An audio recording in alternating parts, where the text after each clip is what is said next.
안디옥 교회는 최초의 이방인 교회입니다. 이방인들이 모여서, 유대인이 아니고 이방인들이 모여서 세운 최초의 교회가 안디옥 교회입니다. 갈라디아서에서 보면은 이 말씀 속에 보면 베드로 사도가 안디옥을 방문하는 내용이 있습니다. 근데 아마 안디옥 교회 성도들을 만나기 위해서 베드로 사도가 왔을 것입니다.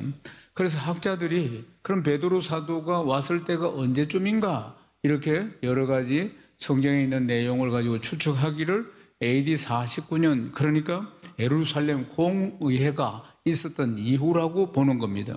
예루살렘 공의회가 굉장히 중요한데, 예루살렘 공의회가 이제 결정한 게 뭐냐면은 유대인들만 예수 믿고 구원받는 게 아니고 이방인들도 동일하게 모두 다 예수 믿고 구원받는다. 여기에 대해서 공인을 한 때가 바로 이때인 것입니다.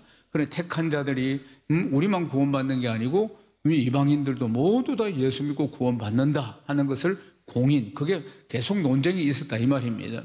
그래서 이 부분에 대해서 공식적으로 인정한 데가 바로 예루살렘 공의회라는 사실입니다.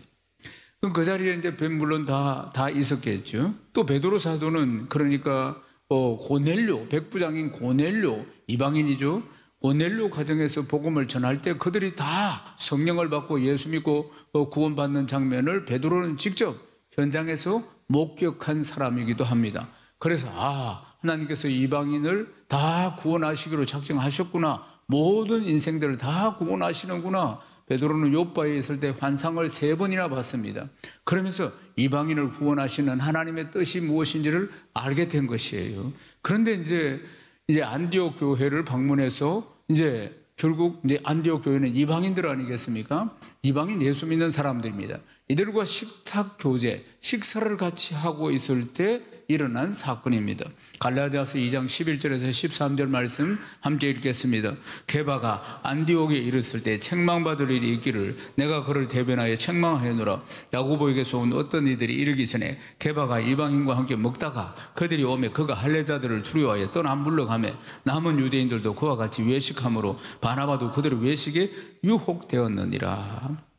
베드로가 이제 이 안디옥 성도들과 식사를 하고 있는데 예루살렘에서 야고보로부터 온 사람이 베드로를 만나러 왔다 이 말입니다. 그러니까 야고보는 누구냐? 그런 야고보는 예루살렘 공의회의 의장을 지낸 사람입니다.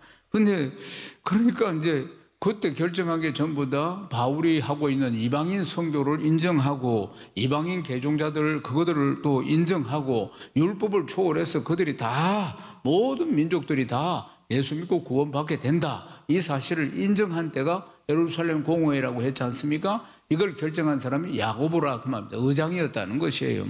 그런데 야고보로부터 이제 이리로 보냄을 받은 사람이라고 표현하는데, 그러니까 야고보가 지금 감독으로 있는 예루살렘 교회에서 개인적으로 안디옥 교회를 방문한 유대주의자들을 이야기하는 겁니다. 그러니까 초대 교회는 교회 안에 여전히 율법주의자들, 유대주의자들, 이들이 존재하고 있었다는 사실이에요. 그러니까 그것이 늘 교회 안에서 갈등이었죠. 유대주의자들은 뭐냐? 예수를 믿어도 율법은 지켜야 한다, 이런 이야기란 말입니다. 이런 것 때문에 또 갈라디아 교회들도 지금 계속 문제가 일어난 거 아니겠습니까? 초대교회는 항상 그랬다며. 유대인들이 회심을 해서 예수를 믿고 구원을 받게 되었지만 또 율법은 지켜야 된다, 할례는 받아야 된다, 이런 유대주의자들이 여전히 아직도 존재하고 있었다는 것입니다. 교회 안에. 그래도 우리가 이건 해야지 이렇게 주장하는 자들이었으면, 이 철장, 그러니까 유대주의자들이 지금 베드로를 만나러 왔다는 사실이에요. 베드로를 만나러. 그래서 이제 이들은, 유대주의자들은 절대로 이방인들과 식사하지 않습니다. 유대인은 유대인이고 이방인은 이방인이고, 여전히 그런 개념을 가지고 있는 사람들이 교회 안에 있는 유대주의자들, 교회 안에 있는 율법주의자들이었다는 사실입니다. 그래서 지금 베드로를 만나러 온 사람이 바로 이런 계통의 사람들이었어요. 그런데 이들이 베드로를 만나러 왔다는 소식을 듣고는 베드로가 이방인들과 식사를 하다가 슬그머니 일어서서 나갔다 이 말입니다. 슬그머니 일어서서. 그러니까 같이 함께 식사하던 예수 믿는 사람들, 유대인들도 썩 일어나서 가고, 거기에 보면은 또 바나바도 유혹을 받았다. 바나바도 덩달아서 같이 일어나서 나갔다 하는 장면들을 볼 수가 있는 것입니다. 그러면 어떤 일이 일어날까요? 이 안디옥 교회 성도들이 보면은 율법주의자들이 오니까, 율법주의자들은 우리하고는 식사를 하지 않는데, 그런데 베드로가 우리하고 식사를 하다가 나갔으니까, 아니 그러면은 율법을 지켜야 된다는 건가? 저 사람들의 말이 맞는 건가? 이렇게 자기들의 구원에 대해서 의심을 하게 되겠죠. 지금 우리가 예수 믿는 상황과는 전혀 다른 2000년 전의 상황이라 이 말입니다. 이런 이제 숙제를 남긴 사건이 바로 이 사건인 것입니다. 그러니까 이방인 형제들에게는 큰 상처를 주는 사건이라 이 말입니다. 그들의 구원 부분에 대해서 의심을 주는 부분들이었다는 것이, 그것도 최고의 수장인 베드로가 한 행동이었다는 거 아니겠습니까? 그러니까 베드로가 아주 큰 실수를 지금 한 겁니다. 그 베드로의 무의식 속에는 아직도 율법주의가 남아 있었다는 사실이에요. 말하자면은 베드로도 사도고 사도 바울도 사도입니다. 그런데 예수님의 첫 번째 꼽히는 제자가 베드로 아니겠습니까? 예루살렘 교회의 기둥이 누굽니까? 베드로입니다. 어떤 중에 업등임자가 아닙니까? 그러니까 종교적인 권위가 굉장히 큰 사람이 베드로인데, 그런데 베드로가 이런 실수를 하는 바람에 사람들이 다 있는 데서도 바울이 이 부분에 대해서 공개적으로 책망을 한다는 것입니다. 이 일 때문에 이제 그러면 공개적으로 바울이 이 얼마나 잘못된 행동을 했느냐 책망을 있는 자리에서 하게 되는데, 그렇다면 성경에 보면은 논쟁을 했더라 이런 기록이 없다는 겁니다. 논쟁을 했다는 기록이 없다는 것은 베드로가 스스로 자기가 실수했다는 것에 대해서 인정을 했다는 것이에요. 사랑하는 여러분, 복음의 진리가 뭡니까? 복음의 진리는 차별이 없는 의입니다. 누구든지 예수를 믿으면 거룩해지는 것입니다. 예수의 보혈의 옷을 입는다 그 말입니다. 차별이 없는 의, 모든 믿는 자에게 구원을 주시는 하나님의 능력입니다. 크게 아멘하십시오. 복음 앞에서는 누구나 평등하다는 것입니다. 2000년 전에는 평등이라는 단어는 없었습니다. 2000년 전에는, 사랑하는 여러분, 금세기에 들어와서 노예 해방도 있지 않았습니까? 그러니까 그 2000년 전에는 어떻겠습니까? 노예, 그리고 종, 그리고 또 주인, 이 계급밖에 없었다 이 말입니다. 그런데 복음 앞에서는 누구나 평등하다. 이것이 기독교의 핵심 가치라는 것입니다. 그 당시에는 권력이 있는 사람, 그리고 또 상류계층들, 하층들, 종들 다 있었지 않습니까? 그러니까 평등이라는 단어 자체가 처음 듣는 단어였다 이 말이에요. 있을 수 없는 단어였다는 것입니다. 갈라디아서 2장 14절 말씀 함께 읽겠습니다. 그러므로 나는 그들이 복음의 진리를 따라 바르게 행하지 아니함을 보고 모든 자 앞에서 게바에게 이르되, 내가 유대인으로서 이방인을 따르고 유대인답게 살지 아니하면서 어찌하여 억지로 이방인을 유대인답게 살게 하려고 하였느냐. 두 사람만이 있는 사도 바울도 그렇죠. 두 사람 형님 하면서 베드로 형님 이리 와보소. 이래가지고 이게 뭔가 잘못된 거 아닙니까? 형님이 와 이랍니까? 이렇게 할 수도 있는데, 있는 자리에서 공개적으로 사도 바울이 공개적으로 한 것은 이 모든 사람들의 오해를 순식간에 해결하기 위한 것이었어요. 공개적으로 그렇게 두 사람만 있는 공간에서 이야기한 게 아닌데 모든 사람들 앞에서 공개적인 책망을 했다는 것입니다. 사도 바울이. 그러니까 베드로는 한쪽 마음에는 유대인으로서 율법에 매여 있는 것이 아직도 있었다는 사실 아니겠습니까? 그러니까 복음의 은혜를 누리고 복음의 진리를 누리고 복음의 은혜를 전하는 자였지만은 한편으로는 이런 것 구태의 의연한 모습들이 여전히 남아 있었다 하는 것을, 무의식 속에서 남아 있었다 하는 것을 볼 수가 있습니다. 그래서 이 큰 실수가, 이런 어떤 실수가 이방인들에게는 큰 상처를 주는 사건이었다는 것이에요. 자기들의 구원의 확신에 대해서 흔들림을 가져오는 문제였다. 율법을 지켜야 하는 건가? 이런 부분에 대해서 의문을 삼게 만들었던 큰 사건이었다는 것입니다. 그것도 가장 큰 영향력을 끼치는 베드로를 통해서 나온 것이기 때문에, 베드로가 일어나니까 같이 식사하던 예수 믿는 유대인들도 일어났고 심지어 바나바도 일어났다 하는 장면이 있지 않습니까? 사랑하는 여러분, 오늘 우리가 2000년대에 지금 살고 있는 21세기를 살고 있는 우리에게는 평등이라는 단어는 그냥 보편적인 겁니다. 평등이라는 단어는 특별한 단어가 아니에요. 평등, 긍휼, 섬김, 사랑 이런 개념들은 그냥 사회적으로 보편적인 단어이며 보편적인 사상이에요. 그러나 고대는 그렇지 않았다 그 말입니다. 이 성경이 기록될 당시에는 그런 거 아니었다는 것이에요.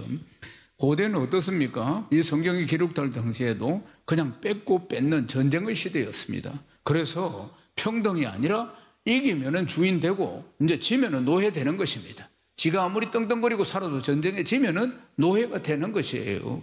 그러니까 한 사람의 목숨이 지금처럼 한 사람의 목숨이 이렇게 지대한 게 아니고 가치가 그 당시에는 정말 파리 목숨 같았다 이 말입니다. 전쟁을 통해서 그냥 죽기도 하고 막 이러니까 지금처럼 사람의 목숨 하나가 존귀하게 여겨져 있던 시대가 아니었다는 것이에요.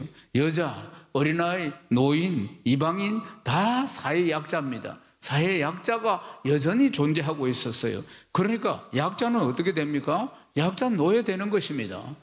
강자는 뭐가 됩니까? 주인 되는 것입니다. 그 시대는. 그 약자는 전부 노예가 되는 것이고 전쟁에서 길을 서고 이기려고 하는 이유가 뭡니까? 그걸 다 노예로 삼기 위한 것이죠. 다 자기들의 전리품이 되는 것이고 그러니까 약자, 사회적인 약자라는 존재는 없는 겁니다. 약자는 죽거나 노예가 되거나 이렇게 되는 것입니다. 사랑하는 여러분, 이 사회적인 통념 속에 끼친 기독교의 영향을 보십시오. 기독교의 영향은 출신이 무엇이든지 어떤 사람이든지 예수를 믿으면 다 평등해지는 것입니다. 아멘이십니까? 왜요? 형제 자매가 되니까. 예수를 믿으면 노예든지 상인이든지 주인이든지 누구든지 왕이든지 무엇이든지 예수를 믿으면 다 한 형제 자매가 되는 것입니다. 할렐루야. 이게 기독교의 가치관인 것입니다. 기독교의 가치관, 2000년 전에 이 기독교의 가치관을 보십시오. 사랑하는 여러분, 그 시절에 이 약한 자, 사회적 약자를 보호한다는 긍휼, 이 긍휼이라는 단어라는 것이 단어 자체가 없었다는 사실 아니겠습니까? 그래서 사회적인 약자가 보호받는 건 아예 생각도 할 수도 없고 그런 이야기는 없었다는 것이에요.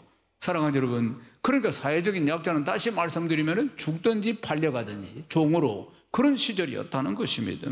그런데 지금은 어떻습니까? 긍휼이라는 것이 보편적인 가치가 되어 있습니다. 보편적인 가치가 된 이유가 무엇이라고요? 그러니까 기독교 가치관이 사회 전반적으로 다 흘렀기 때문입니다. 왜요? 종이든지 주인이든지 왕이든지 상민이든지 평민이든지 누구든지 예수를 믿으면 한 형제가 되기 때문입니다. 그리스도 앞에서 하나님을 아버지로 모시고 살아가는 한 형제가 되기 때문에, 그러니까 오직 믿음으로 구원받는 은혜가 온 세상에 흘러넘쳤다는 것입니다. 마치 지금 우리가 느끼지 못하지만 공기를 호흡하고 있는 것처럼 공기를 느끼고 인식하고 하는 사람이 있습니까? 없습니다. 그냥 우리가 호흡하고 있습니다. 그러나 여기는 공기로 가득 차 있는 것처럼 사회에 전반적으로 기독교의 정신이 이렇게 공기처럼 인식도 하지 못한 채 흐르고 있다는 사실 아니겠습니까? 로마서 10장 12절 말씀을 함께 읽겠습니다. 유대인이나 헬라인이나 차별이 없음이라 한 분이신 주께서 모든 사람의 주가 되사 그를 부르는 모든 사람에게 부여하시도다. 누구든지 주의 이름을 부르는 자는 구원을 받으리라. 누구든지 주의 이름을 부르는 자는 구원을 받으리라. 성경은 차별이 없다는 것입니다. 누구든지 주의 이름을 부르기만 하면 구원을 받고 하나님의 자녀가 된다는 것입니다. 그러니까 차별이 없습니다. 누구든지 주 예수의 이름을 부르는 자는 다 구원을 받는, 종이든지 흑인이든지 백인이든지 황식인이든지 누구든지 다 구원을 받고 하나님의 자녀가 된다는 것입니다. 사랑하는 여러분, 누구든지 예수를 믿으면 엄청난 변화를 경험하게 됩니다. 갈라디아서 2장 16절 말씀 함께 읽겠습니다.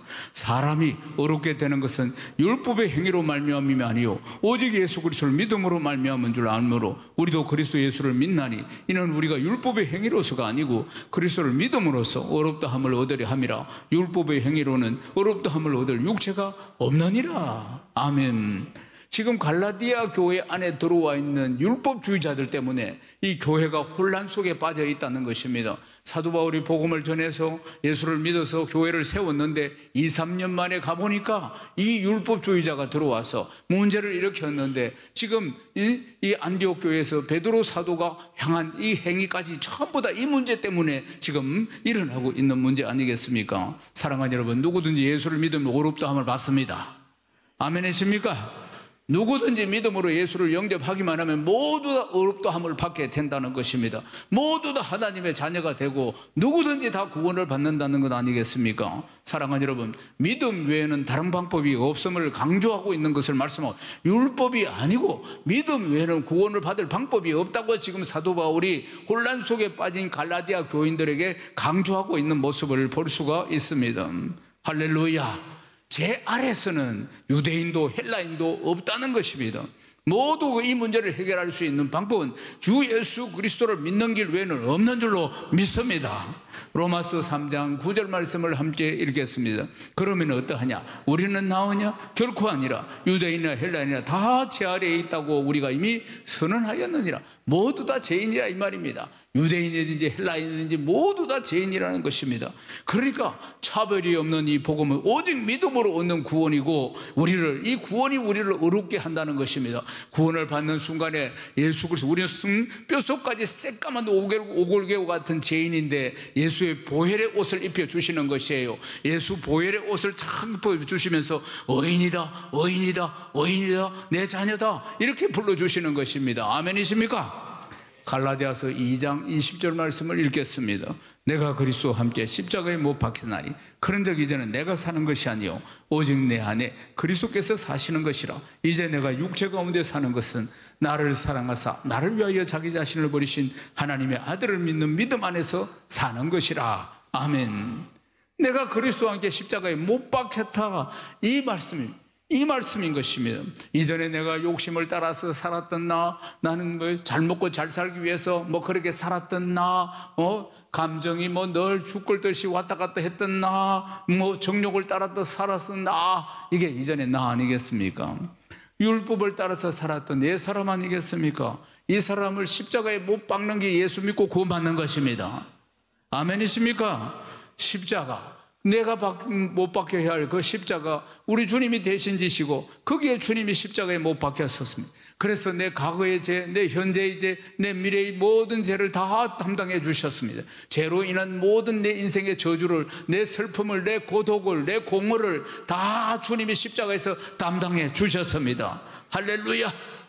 죄의 삭은 사망인데 죽어야 할 그 자리에 우리 주님이 대신 죽어주시고, 그리고 부활의 영광으로 부활하셔서 부활의 생명이 되어주신 것입니다. 나는 부활이요 생명이니 나를 믿는 자는 죽어도 살겠고 살아서 나를 믿는 자는 영원히 죽지 아니하리라. 오늘도 부활의 영광과 부활의 생명으로 충만하시기를 주님의 이름으로 축복합니다. 사랑하는 여러분, 이제는 내가 사는 것이 아님을 기억해야 합니다. 예수 믿는 것은 내가 사는 것이 아닙니다. 예수 믿고 거듭나는 그날 내가 죽었다는 걸 기억해야 합니다. 죽사망입니다. 다 죽었습니다. 이제는 새 사람이 되었는데 이제 내가 사는 거, 혈기만은 내가 사는 게 아니고, 감정이 왔다 갔다 하는 내가 사는 게 아니고, 슬픔만은 내가 사는 게 아니고, 고독으로 새까만 내가 사는 것이 아니고, 내 안에는 그리스도가 사시는 것입니다. 아멘이십니까? 내 삶의 주인은 이제 내가 아닙니다. 예수 믿는 것은 내 삶의 주인은 주님이십니다. 전에는 내가 내 인생이라 하고 살고 내 인생 내가 통치하며 살았지만은 예수 믿고 나서 주인은 주님이시고 주님이 나를 통치하시는 것입니다. 아멘이십니까? 주님이 나를 통치할 때는 항상 기쁨이 넘칩니다. 하늘의 평강이 넘치게 됩니다. 하나님 나라가 내 안에 넘치게 되는 것입니다. 아멘이십니까? 주님이 주인이실 때 나타나는 현상인 것입니다. 내가 살아있을 때 나타나는 것, 옛사람이 살아있을 때 나타나는 건 고독이요 슬픔이요 허무요. 사랑하는 여러분, 끊임없는 갈증, 끊임없는 갈등, 끊임없는 갈망, 그것은 옛사람이 겪었던 것입니다. 그 현상이 나타나거든 빨리 십자가에 못 박아야 하는 것입니다. 내가 그리스도의 십자가에 못 박혔나니, 내가 그리스도와 함께 십자가에 못 박혔나니, 그런 적 이제는 오늘 말씀의 제목이고, 그리고 전체 시리즈 설교의 제목입니다. 그런 적 이제는 내가 사는 것이 아니오 오직 내 안에 그리스도가 사시는 것입니다. 이게 예수 믿는 것입니다. 할렐루야. 사라 피어폰트라는 여성이 있습니다. 아버지가 청교도 목사님입니다. 미국에. 그래서부터 청교도는 굉장히 엄격합니다. 그리고 엄격한 가정 속에서 자랍니다. 그런데 엄격한 그 신앙의 가정 속에서 자라지만, 이 청교도 가정 목사님인 아버지 밑에서 자라지만 그 마음에는 채워지지 않는 공허함이 늘 있었습니다. 그래서 이제 그 어떤 엄격한 규율, 종교적인 규율들, 의무 이런 것들이, 그런데 그걸 또 열심히 이 딸은 지키며 살았지만은 마음에 자유와 기쁨이 없었습니다. 그러던 어느 날 13살이 되었을 때, 그때 깊은 은혜를 받게 됩니다. 깊은 영적인 체험을 하게 되는데, 기록에 의하면 13살 무렵에 하나님의 영광과 거룩하심이 자기 마음 깊은 곳을 찾아왔다고 그 경험을 이야기하는 것입니다. 그 당시의 상황을 이렇게 기록을 합니다. 나는 하나님이 온 세상 만물 가운데 계신다는 것을 이때 알았습니다. 하나님의 영광은 태양과 별빛보다 더 밝았고 모든 피조물 안에서 그분의 아름다움이 보였습니다. 나는 그분 안에서 말할 수 없는 기쁨을 느꼈습니다. 이 경험이 단순한 어떤 감정의 고향이 아니었습니다. 사라는 아주 나이가 13살인 어린아이였지만 진짜 하나님을 인격적으로 만나는 그런 경험을 하게 된 것입니다. 그 경험을 통해서 지금까지 알지 못하는 평안, 그리고 기쁨, 감사, 이런 것들이 다 자기 마음속에 강처럼 흘러넘치기 시작했다는 것입니다. 그래서 좀 더 성장을 해서 이제 조나단 에드워즈라는 유명한 목회자와 결혼을 합니다. 그리고는 이제 11명의 자녀를 낳습니다. 조나단 에드워즈는 미국의 대표적인 신학자요 목회자입니다. 미국의 1차 대각성 운동을 일으킨 사람입니다. 아주 위대한 신학자요 목회자의 아내가 되어서 11명의 아이들을 양육하는 사라가 큰 책임을 짊어지게 되었습니다. 그런데 그 아내의 기쁨과 신앙적인 확신은 한 번도 흔들리지 않았습니다. 13살 이후로 한 번도 흔들리지 않았어요. 그는 확실한 구원의 확신을, 그리고 주님이 그 안의 주인으로 항상 계셨다는 사실입니다. 그런 적 이제 내가 사는 것이 아니오 오직 내 안에 그리스도께서 사신다, 이 말씀처럼 확실히 이 여성 안에 이것이 확실히 존재하고 있었다는 것입니다. 그리고 이제 대각성 운동이 일어나던 시기에 사라가 사모로서 그냥 남편의 뒷바라지만 하는 것이 아니고 그 안에 성령의 충만한, 성령의 임재, 성령이 주시는 기쁨, 이걸 간증하는 자로 집회 때마다 나서게 됩니다. 얼마나 그 안에서 성령의 임재로 인한 기쁨과 그리고 또 자유와 이런 것을 누리는지 그 기록을 보면 잘 알 수가 있습니다. 보면 이렇습니다. 나는 말할 수 없는 기쁨 속에서 하루하루를 보냈습니다. 때로는 내 영혼이 주님의 사랑으로 압도되어 음식을 먹을 수도 대화를 나눌 수도 없을 만큼 그분의 은혜 안에 잠겨 있었습니다. 사랑하는 여러분, 이 감정을 주목할 필요가 있습니다. 주님의 사랑에 압도가 되니까 음식을 먹을 수도 대화를 할 수도 나눌 수도 없을 만큼 완전히 그 사랑에 잠겼다는 거 아니겠습니까? 주님의 사랑에 잠겨서 그 은혜 안에서 잠겨서 그렇게 지냈다는 사실입니다. 그러면 또 사라 인생은 그냥 늘 평탄했겠습니까? 아닙니다. 우리가 예수를 믿어도 많은 우여곡절을 겪듯이 이 여인도 어려움을 겪습니다. 남편이 갑작스럽게, 그 유명한 남편이 세상을 떠납니다.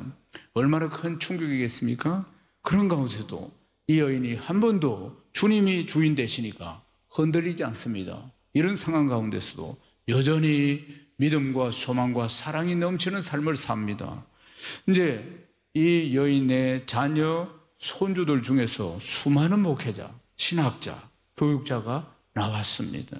흔들리지 않는 할머니의 믿음을 보고, 어머니의 믿음을 보고, 그 안에 늘 기쁨과 감사와 사랑이 넘치는 그 삶을 보고 이렇게 수많은 손주들까지 목회자, 신학자, 교육자가 많이 나왔다는 사실입니다. 사랑하는 여러분, 믿음으로 이 변화된 삶, 무엇에도 어떤 환경에서도 흔들리지 않는 이 믿음의 사람, 어떻게 해야 됩니까? 예수님이 중심에 딱 와 계실 때 이런 역사가 일어나는 것입니다. 할렐루야. 예수님이 내 중심에 와 있을 때 일어나는 현상인 것입니다. 사랑하는 여러분, 이제 말씀을 마무리하겠습니다. 차별이 없는 이 복음, 누구에게든지 오직 예수 그리스도를 믿음으로 얻는 이 복음이 우리의 삶을 변화시킵니다. 이 복음에 예수 그리스도의 사랑이 우리를 변화시킨다는 사실 아니겠습니까? 그런즉 이제는 내가 사는 것이 아니고 내 안에 그리스도가 사는 것이라. 그런즉 이제는 그리스도가 사는 것입니다. 사랑하는 여러분, 옛사람, 정욕의 사람, 욕망의 사람, 욕심의 사람, 그럴싸하게 포장해가며 살아가는 내 사람 십자가에 못 박혔습니다. 사랑하는 여러분, 그런즉 이제는 내가 사는 것이 아니고 오직 내 안에 주님만이 사시는 것입니다. 아멘이십니까? 세상의 많은 것들이 우리의 기쁨을 빼앗아갑니다. 우리의 평안을 세상의 많은 것들이 빼앗아갑니다. 그러나 이제는 흔들리지 않습니다. 굳건한 믿음으로 예수님이 내 중심에 딱 와 계신다면 그런즉 이제는 내가 사는 것이 아니란 말입니다. 흔들리는 내가 사는 것이 아닙니다. 늘 목말라 하는 내가 사는 것이 아닙니다. 늘 슬픔 속에 고독 속에 흔들리는 내가 사는 것이 아니란 말입니다. 그 사람은 진짜 십자가에 못 박혀 죽었다는 사실이에요. 이제는 예수 그리스도가 사시는 것입니다. 그런즉 이제는 내가 사는 것이 아닙니다. 이게 예수 믿는 것임을 기억해야 합니다. 사랑하는 여러분, 굳건한 믿음, 굳건한 반석 대신이 주 예수 그리스도, 그분 위에 여러분의 삶들이 세워져서 주시는 평안, 주시는 기쁨, 주시는 감사가 넘치시기를, 날마다 이 복음의 능력을 누리는 복된 성도 다 되시기를 주님의 이름으로 축복합니다. 축복합니다. 하나님께 영광입니다.